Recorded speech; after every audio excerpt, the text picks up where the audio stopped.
నారాయణం నమస్కృత్య నరంచేవ నరోత్తమం దేవీం సరస్వతిం వ్యాసం తతో జయముదర్యేత్.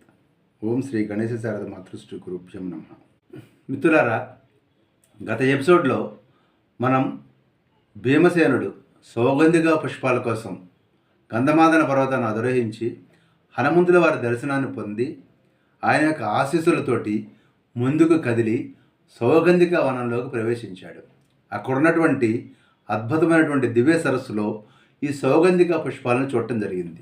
ఆ తర్వాత ఏం జరిగింది అనేది మనం ఈ ఎపిసోడ్లో చెప్పుకుందాం. అప్పుడు అక్కడ ఉన్నటువంటి రక్షకులు ఎవరైతే ఉన్నారో ఆ సరస్సును రక్షిస్తున్నటువంటి వాళ్ళందరూ నువ్వెవరు, ఇక్కడికి ఎందుకు వచ్చావు, ఇది కుబేరుడి యొక్క సరస్సు, ఈ సరస్సులో ప్రవేశించలేరు, కుబేరుడు అనుమతి లేనిదే అన్నాడు. అప్పుడు భీముడు అన్నాడు, ఇక్కడ కుబేరుడు ఎవరు నాకు ఇక్కడ కనపడట్లేదు, ఒకవేళ కనపడినా నేను ఎవరిని యాచించే ప్రసక్తి లేదు, ఎవరిని యాచించేటువంటి ప్రసక్తి లేదు. అయినా ఈ సరస్సు ఎక్కడో పర్వతం మీద ఆవిర్భవించి ఆ నీళ్లు ఇక్కడ ప్రవహించి ఇక్కడ సరస్సు ఏర్పడి ఇక్కడ దాంట్లో సౌగంధిక పుష్పాలు పొడితే వాటి మీద ఎవరికో హక్కు ఉంది, దాని మీద కుబేరుడి యొక్క సొత్తు అంటారు. ప్రకృతిలో ఆవిర్భవించినటువంటి సరస్సు, అందులో ఉన్నటువంటి పుష్పాలు ఏవైతే ఉన్నాయో ఇది కుబేరుడికే కాదు, సమస్త ప్రాణులకు సాధారణమైనటువంటి సొత్తు, అందుట్లో ఒకళ్ళ అనుమతి తీసుకునేదే ఉంది అర్థం పర్థం లేకుండా అంటూ భీమసేనుడు ఆ సరస్సులో ప్రవేశించాడు. అనేక మంది ఈ యక్షులు భీమసేనుడి మీద యుద్ధానికి వచ్చారు. వాళ్ళందరినీ కూడా భీమసేనుడు సంహరించి నిర్భయంగా ఆ సరస్సులో దిగి తనకు కావాల్సినటువంటి పద్మాలు తీసుకుని చక్కగా బయలుదేరాడు. అప్పుడు ఈ యొక్క సరస్సును రక్షిస్తున్నటువంటి రక్షకులందరూ కూడా కుబేరుడి దగ్గరికి వెళ్ళి ఇలా జరిగిందని చెప్పినప్పుడు కుబేరుడు అన్నాడు, నాకు ఏ విషయం ముందే తెలుసు, ద్రౌపది కోసం వాటిని భీముడు పట్టుకెళ్తున్నాడు, అడ్డు పెట్టకండి అన్నాడు కుబేరుడు. ఇక్కడ ధర్మరాజుకు అనేక రకాల అపశకునాలు కనపడేసరికి ద్రౌపదితో అడిగాడు అనమాట. అప్పుడు ద్రౌపది దేవి అంది, అదేమిటండి మీ దగ్గర అనుమతి తీసుకునే సౌగంధిక పుష్పాల కోసం గంధమాదన పర్వతం మీదకి వెళ్ళాడు కదా అని గుర్తు చేయగానే, అవునా ఇంకా రాలేదా, ఏదో జరిగినట్టుంది, ఏదో ప్రమాదం జరిగిందని అనిపిస్తుంది నాకు అని చెప్పనేసేసి ఘటోత్కచుడిని అతని యొక్క అనుచరులందరినీ కూడా పిలిపించి వాళ్ళందరినీ తీసుకుని గంధమాదన పర్వతం మీదకి వెళ్ళాడు ధర్మరాజు గంధమాదన పర్వతం మీదకి వెళ్ళినప్పుడు అక్కడ ఉన్నటువంటి సరస్సు, దాని పక్కనే ఉన్నటువంటి భీమసేనుడు చేతుల గదతో పట్టుకుని నిలబడి ఉన్నాడు. అతని చుట్టూతా కూడా అనేక మంది యక్షుల యొక్క శరీరాలు కళేబరాలు పడున్నాయి.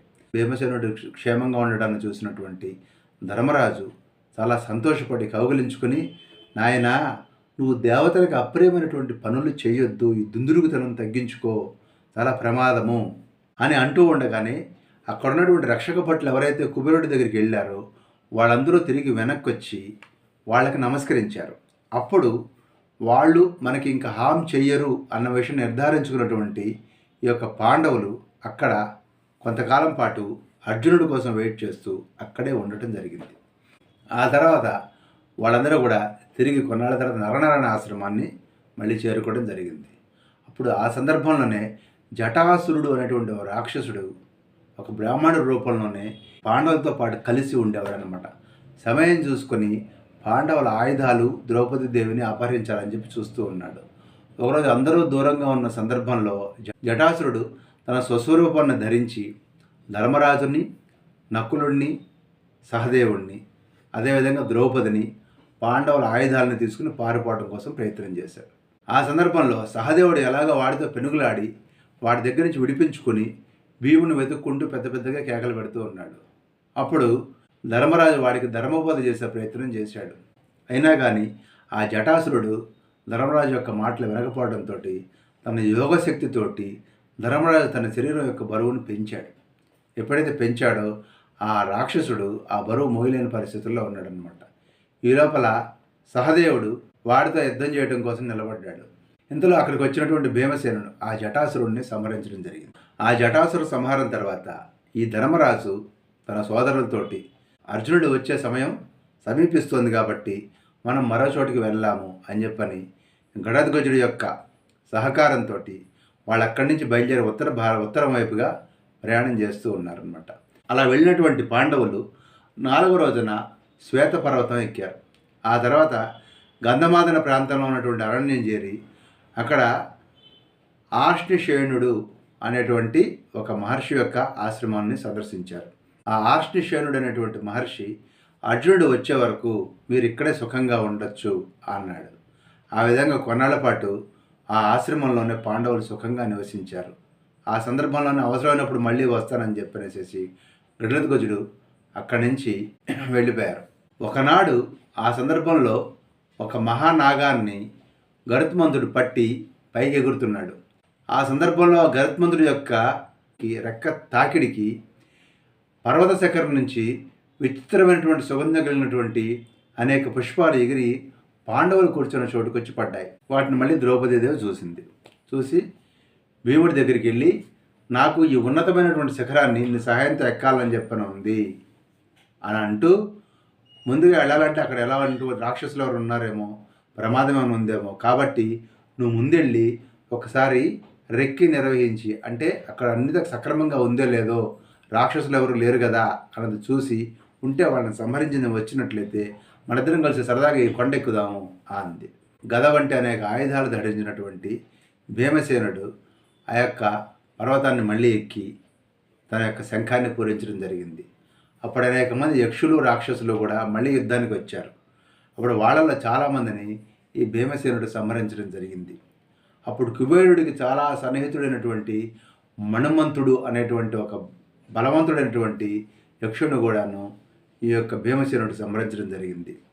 ఈ యొక్క యుద్ధం జరుగుతున్నటువంటి శబ్దము కొండ కింద ఉన్నటువంటి ధర్మరాజులకు వినపడిందనమాట. అప్పుడు మళ్ళీ ఏం కంపం ముంచాడే భీమసేనుడు అని చెప్పని కంగారుగా ద్రౌపదిని అక్కడే ఆశ్రమంలో ఉంచి ఈ కొండ శిఖరం ఎక్కడం ప్రారంభించారు. అక్కడికి పోయేసరికి భీముడు కనపడేసరికి అప్పుడు ధర్మరాజు భీముడితో అన్నాడు, దేవతల విషయంలో ఇలాంటి పిచ్చి పనులు చేయొద్దు, సాహసాలు చేయొద్దు, నీకు చాలాసార్లు చెప్పాను, ఇది రెండోసారి మళ్ళీ అపరాధం చేస్తున్నావు, ఇంకెప్పుడు చెయ్యకు అన్నాడు. ఈ లోపల మిగిలినటువంటి అనేక మంది యక్షరాక్షసులు కుబేరుడి దగ్గరికి వెళ్ళి భీమసేనుడు ఇలా చేశాడు, పర్వతం మీదకి ఎక్కి అనేక మందిని చంపాడని చెప్పేసరికి కుబేరుడికి విపరీతమైనటువంటి కోపం వచ్చింది. ఇది భీముడు రెండోసారి అపరాధం చేస్తున్నాడు, వాడిని క్షమించకూడదు అన్న కోపంతో రథం మీదకి ఎక్కి పాండవులున్న చోటికి కుబేరుడు వెళ్ళాడు. అప్పుడు పాండవులను చూసినటువంటి కుబేరుడు కూడా కోపం తగ్గించుకొని నిర్మల చిత్తంతో ప్రవర్తించడం చూసినటువంటి కుబేరుడు అనుచరులందరూ కూడా సైలెంట్గా ఊరుకున్నారు, ఏం మాట్లాడకుండా. ఎందుకంటే వాళ్ళు మైత్రి చూపిస్తున్నాడు కుబేరుడు, ఏం మాట్లాడతారు, కామ్గా ఊరుకున్నారు.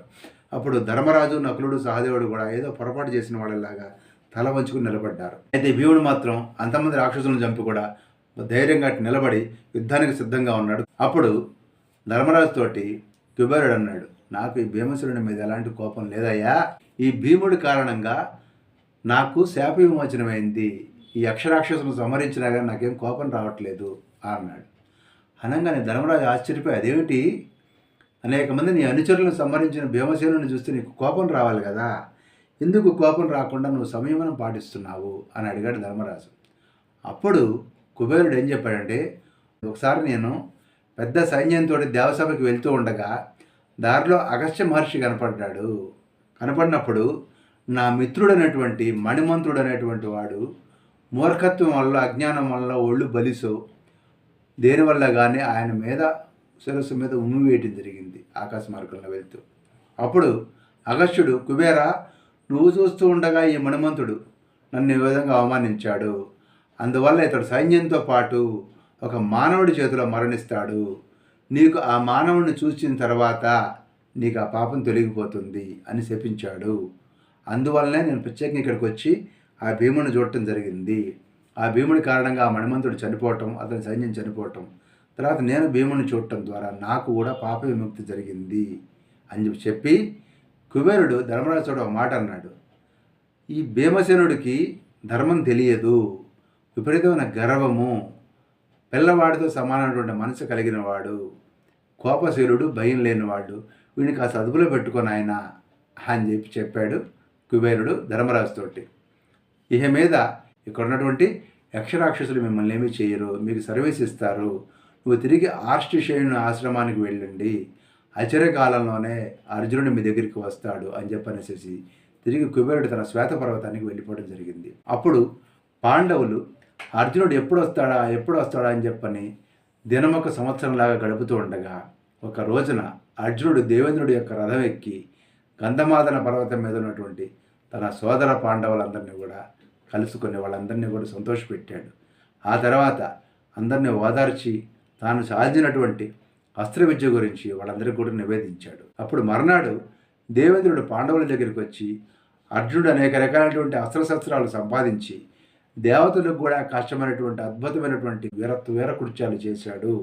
వీరు అతని సహాయంతో అనధికారంలోనే రాజ్యం పొందుతారు అని ధర్మరాజుకు చెప్పి తిరిగి స్వర్గానికి వెళ్ళిపోవడం జరిగింది. అప్పుడు దేవేంద్రుడు వెళ్ళిపోయిన తర్వాత అర్జునుడు, నన్ను ఈశ్వరుడు అనుగ్రహించి పాశుపతాస్త్రం ఇచ్చాడు, దేవేంద్రుడు వంటి దిక్పాలకులందరూ కూడా అనేక రకాల అస్త్రాలు ఇచ్చారు, వాళ్ళ యొక్క ఇచ్చినటువంటి అస్త్రాల సహాయంతో నేను నివాత కవచులు సంహరించాను అన్నాడు.